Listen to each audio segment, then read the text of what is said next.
आपने बहुत से हुक्मरान देखे, जुल्फ़िकार अली भुट्टो, जनरल ज़ियाउल हक, बेनज़ीर भुट्टो, नवाज़ शरीफ, जनरल मुशर्रफ, सदर आसिफ ज़रदारी, तो आपको कौन सबसे अच्छा लगा? गुलाम शाह साहब से बढ़ के कोई मुहिब वतन और सिंसियर आदमी पैदा नहीं हुआ इस मुल्क के लिए। डॉक्टर साहब, ज़िंदगी में सबसे खुशी का लम्हा और गमज़दा लम्हा कौन सा था?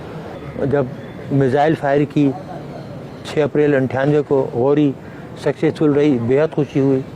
जब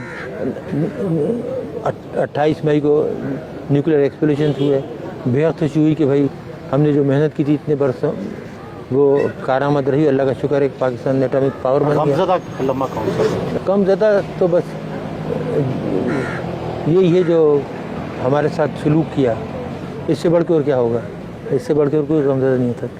यानी गद्दार जो खुद गद्दार मुल्क को बेच दिया, पाकिस्तानी को बेच के पैसे लिए, वो मुहिब वतन है और हम गद्दार हैं। आम तौर पर साइंसदानों के बारे में तस्वुर किया जाता है कि वो बहुत 2 + 2 4 की बातें करते हैं। आपका कोई अदबी या शेरी ज़ौक़ है?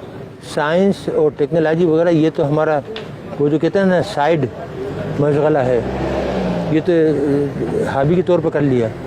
असली तो हमारी जो तालीम है, जो बैकग्राउंड है, तो वो अदब की है। पसंदीदा शायर कौन?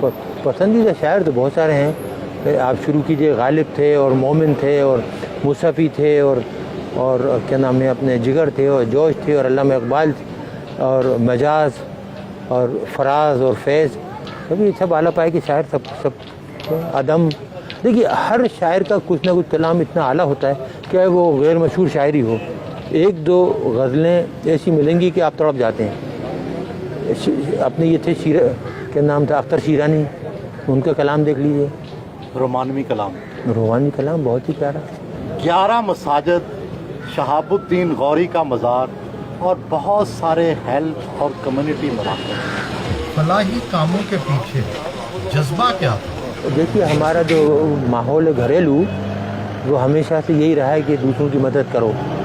वालिद हमारे हेड मास्टर थे, बचपन से आँख खोली तो देखा कि बच्चों को पढ़ाते थे मोहल्ले के सब। वालिदा थी इसी तरह गरीबों की मदद करती थी, बच्चियों को कलाम मजीद पढ़ाती थी, उनको कपड़े देती थी, जोड़े देती थी, पैसे देती थी।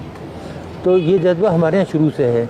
फलाही जज्बा ख़ानदान से आया? ख़ानदान से। और इसी तरह बेगम का और मेरा दोनों का हमारा ये कि हम किसी का दुख नहीं देख सकते, हम अपने मुंह का निवाला दे देते हैं निकाल के। तो जहाँ भी हमने देखा कि ज़रूरत है, मतलब ये शहाबुद्दीन गौरी का मज़ार, जो शख्स बानी हो मुसलमान रियासत का हिंदुस्तान में बुनियाद डालने वाला, उसके शान एक मज़ार होना चाहिए। तो किसी ने पूछा कि आपने क्यों बनाया? मैंने कहा इसलिए बनाया, हमने भोपाल से आके कि आपका हीरो रंजीत सिंह है और हमारा हीरो शहाबुद्दीन गौरी है। डॉक्टर साहब, एटम बम से बहुत तबाही होती है। डायनामाइट बनाने वाले नोबल ने नोबल प्राइज़ शुरू की है। आपको भी कभी ऐसा ख्याल आता है? हर चीज़, छुरी हो तलवार हो, कुछ हर एक जो है उसके 2 इस्तेमाल हैं। आप छुरी से भी कत्ल कर देते हैं, तलवार से भी कत्ल कर देते हैं।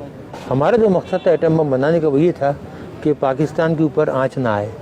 जिस तरह 71 में आपके साथ सलूक हुआ, हम ये चाह रहे थे कि ये वाक़या पाकिस्तान के साथ कभी दोबारा ना आए। तो इस नज़रिए से मैं आया था।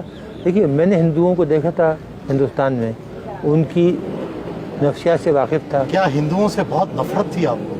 नफ़रत नहीं, मैं उनकी नफ्सियात से वाकिफ़ हूँ कि उनको जब भी मिलेगा वो आप पे ज़रबकारी लगाएंगे, वो पाकिस्तान को ख़त्म करने का सोचेंगे। जब पाकिस्तान बनता जब भी उन्होंने सोचा था। और ये तो इसलिए मैं यहाँ आया।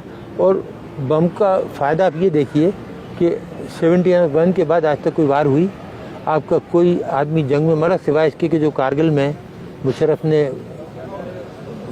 बेवकूफ़ी की थी, आबेल मुझे मार वाली, उसके अलावा तो कुछ नहीं हुआ ना, आज तक कोई जंग नहीं हुई। वरना अब तक आपके टुकड़े उड़ जाते मुल्क के।